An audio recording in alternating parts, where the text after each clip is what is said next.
경제학자의 서재. 차이나 크라이시스. 이 트럼프에 대한 기억 패배의 징후. 주장에 드리운 어두운 그림자.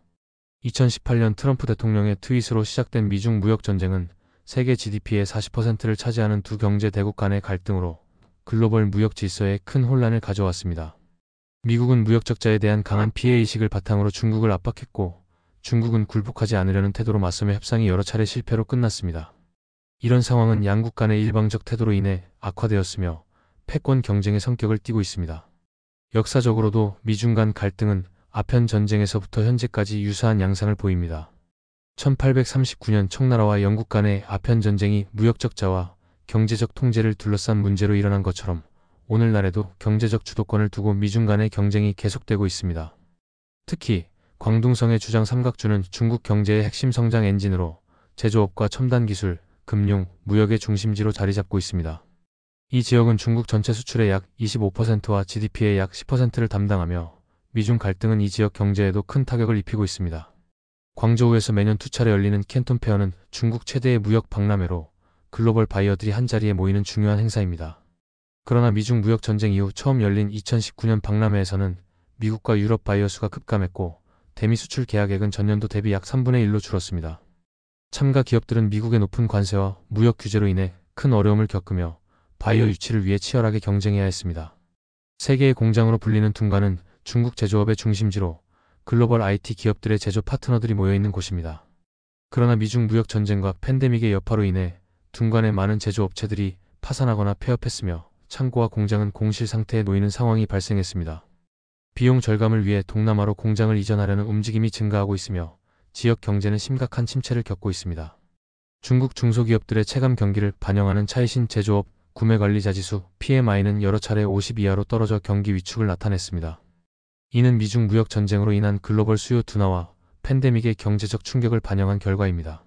미국이 주도하는 무역 질서는 중국에 불리하게 작용하고 있으며 USMCA 협정 등으로 중국의 무역 자유가 제한받고 있습니다.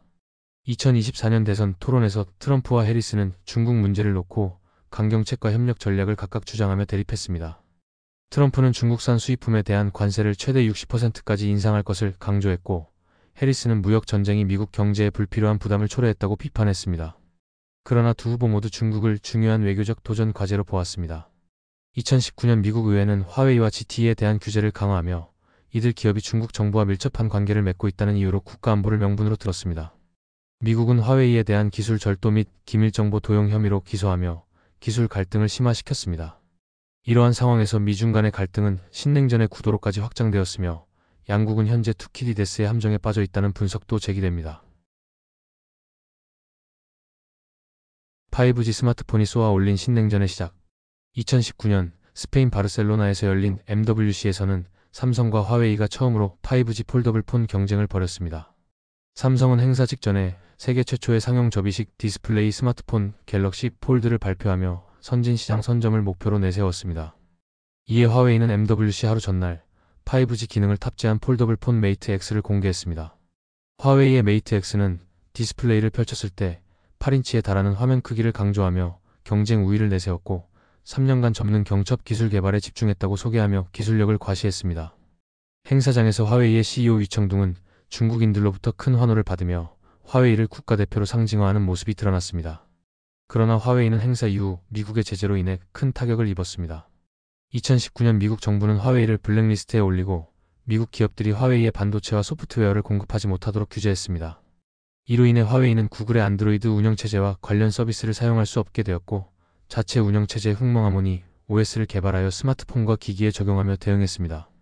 또한 미국은 2020년 이후 화웨이에 반도체를 공급하는 외국 기업들까지도 제재 대상에 포함시켜 화웨이가 미국 기술이 포함된 반도체를 구매하지 못하도록 했습니다. 이러한 조치는 화웨이의 스마트폰 및 네트워크 장비 생산에 큰 영향을 미쳤습니다. 화웨이는 이에 맞서 자체 칩셋 기린 9000S 개발에 나섰지만 여전히 미국 기술 제재로 인한 어려움을 완전히 극복하지는 못한 상황입니다. 화웨이 장비와 관련된 보안 논란은 이전부터 존재해왔습니다. 2012년 미국 하원정보위원회는 화웨이가 중국 정부와 밀접한 관계가 있으며 스파이 활동 가능성이 있다고 지적했습니다. 이러한 우려 속에서 2018년 트럼프 정부는 화웨이 장비 사용 금지를 명시한 국방수권법에 서명하였으며 동맹국들에게도 화웨이 보이콧에 동참할 것을 요청했습니다. 화웨이는 이러한 의혹에 대해 반박하며 스파이 활동 가능성을 일축했지만 백도어를 통한 민감 정보 유출 우려는 여전히 존재합니다. 미국 정부는 화웨이 멍완저우 부회장을 이란 제재 위반 혐의로 체포하기도 했지만 이는 화웨이에 대한 견제라는 분석이 많습니다.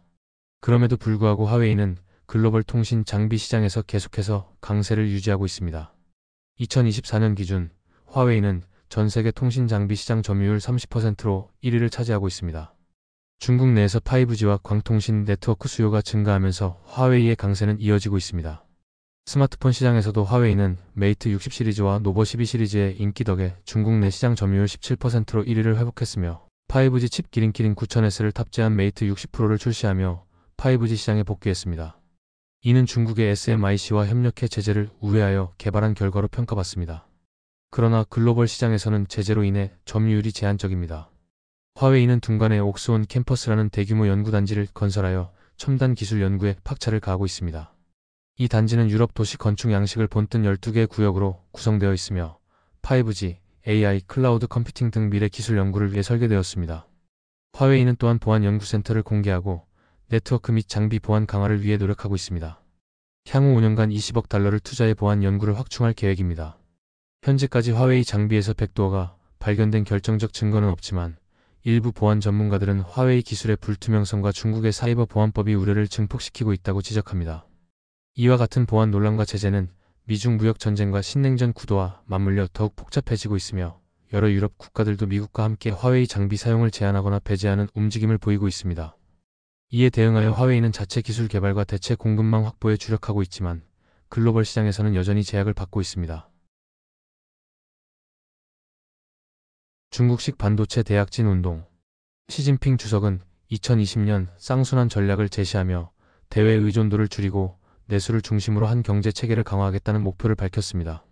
이는 미중 무역 전쟁에서 비롯된 것으로 미국이 주요 기술 기업에 대한 제재와 수출 통제를 강화하면서 중국의 수출 의존도가 높은 산업이 큰 타격을 받았고 경제적 취약점이 드러난 상황을 타개하기 위한 방안이었습니다.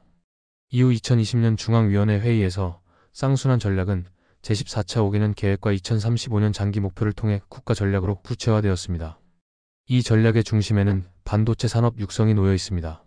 중국은 반도체를 경제, 군사, 안보의 핵심 자산으로 간주하며 이를 통해 국가의 경쟁력을 높이고자 했습니다.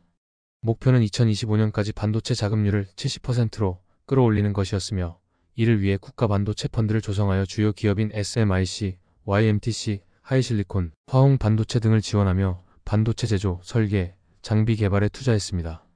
그러나 이러한 노력에도 불구하고 미국은 첨단 기술과 반도체 장비에 대한 수출 통제를 강화하며 중국 반도체 산업의 생태계를 흔들었습니다. 특히 미국은 2022년 중국 반도체 기업에 대한 제재를 본격화하며 첨단 반도체 장비와 인공지능 칩 등을 중국에 수출하지 못하도록 했고 청장 메모리를 포함한 36개 기업을 블랙리스트에 추가했습니다. 이로 인해 중국 반도체 생태계는 생산 중단, 업체 폐업, 대량 감원 등의 충격을 받았습니다. 예를 들어 YMTC는 미국 제재로 주요 고객사 애플과의 거래가 중단되었고 대량 해고와 함께 생산 효율을 높이기 위한 과제를 안고 있습니다. 일부 기업들은 미국 제재로 인해 자금난을 겪으면서 짓다가만 반도체 공장이 속출했고 2023년 하루 평균 30개의 반도체 관련 업체가 문을 닫았습니다. 또한 글로벌 경제 불확실성과 스마트폰 시장 둔화로 인해 주요 반도체 기업인 제쿠는 폐쇄되며 약 3,000명의 엔지니어를 해고했습니다. 미국의 제재는 중국뿐만 아니라 일본과 네덜란드까지 동참하게 되면서 중국 반도체 산업은 국제 공급망에서 고립되고 있습니다.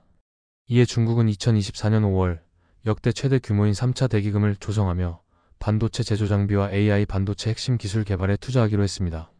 그러나 반도체는 국제적으로 긴밀하게 연결된 산업으로 공급망을 자국 내로 완전히 통합하는 데에는 현실적인 한계가 있으며 국제 정치와 경제 상황이 기술 발전에 미치는 영향 때문에 지속적인 성장 역시 쉽지 않을 것이라는 관측이 있습니다. 중국의 쌍순환 전략과 반도체 굴기 노력은 내부적으로는 기술 자립을 향한 의지를 보여줬으나 외부적으로는 강력한 미국의 제재와 글로벌 공급망에서의 고립이라는 난관에 부딪히고 있습니다. 미국은 중국의 반도체 자립을 기술 생태계 장악 시도로 간주하며 제재를 더욱 강화하고 있으며 이는 미중 간 갈등과 경쟁의 확대를 불가피하게 만드는 주요 요인이 되고 있습니다. 이상으로 차이나 크라이시스 이 트럼프에 대한 기억 패배의 징후일이었습니다.